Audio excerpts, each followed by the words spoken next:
Mais du coup, ça fait bizarre de revenir ici. Non, mais en fait, j'avais pas compris ce qui s'était passé, moi. T'as compris quoi là maintenant? Bah, qu'on peut revenir jouer au foot. Ulysse avait l'habitude de jouer souvent sur ces terrains de sport. Mais depuis plusieurs semaines, le jardin d'Éole s'était transformé en hypermarché du crack.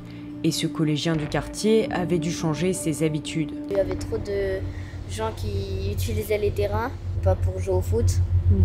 Et du coup, j'allais à d'autres endroits. Le 30 juin, le parc a été évacué, comme l'avait promis la mairie de Paris. Il servait de refuge aux consommateurs de drogue depuis le 17 mai. Vous sortez s'il vous plaît. Là c'est privé à cette heure-là, vous sortez s'il vous plaît. 2 jours plus tard, les entrées sont filtrées par une équipe de sécurité municipale. Vous allez où? Je sais pas, je vais faire un tour dans le parc. Allez-y.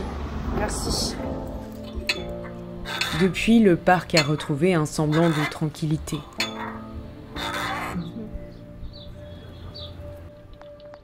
Les talus et forêts qui abritaient le deal et la consommation se sont vidés.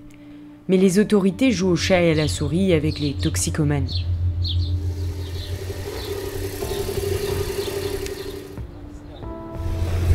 Eux, ils ont le droit de rester. Raphaël est la maman d'Ulysse. Elle est un peu interloquée par l'ambiance du lieu. C'est juste un peu étrange qu'il n'y ait personne, quoi. Mais vous pouvez jouer. Il n'y a même plus d'herbe. Il n'y a rien, c'est bizarre.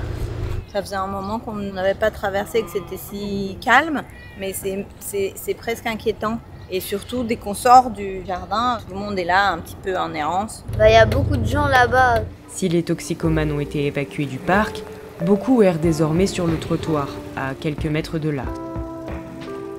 Ce que ça m'évoque, c'est qu'on n'a pas de solution pérenne et que ça fait des années et des années et des années et que là, on est arrivé effectivement à une situation ultra critique. Parce qu'autour du jardin, les consommateurs titubent comme avant, mais cette fois sans nulle part où aller. Ils ont été... j'étais dans la rue. Et finalement, c'est pire encore. Ils errent dans la rue, donc forcément, on va les avoir encore dehors et ils vont nous pourrir la vie, quoi. C'était hier. Maintenant, on attend dans les semaines à venir voir ce que ça donne. Malheureusement, ils sont maintenant dans les rues. Ils traînent partout. Ils sont devant les portes d'entrée d'immeubles. Voire, ils rentrent dans les immeubles ou dans les parkings. Donc, l'insécurité, elle est encore plus présente qu'avant. La mairie et l'État ne parviennent pas à s'entendre sur une solution pérenne pour ces consommateurs.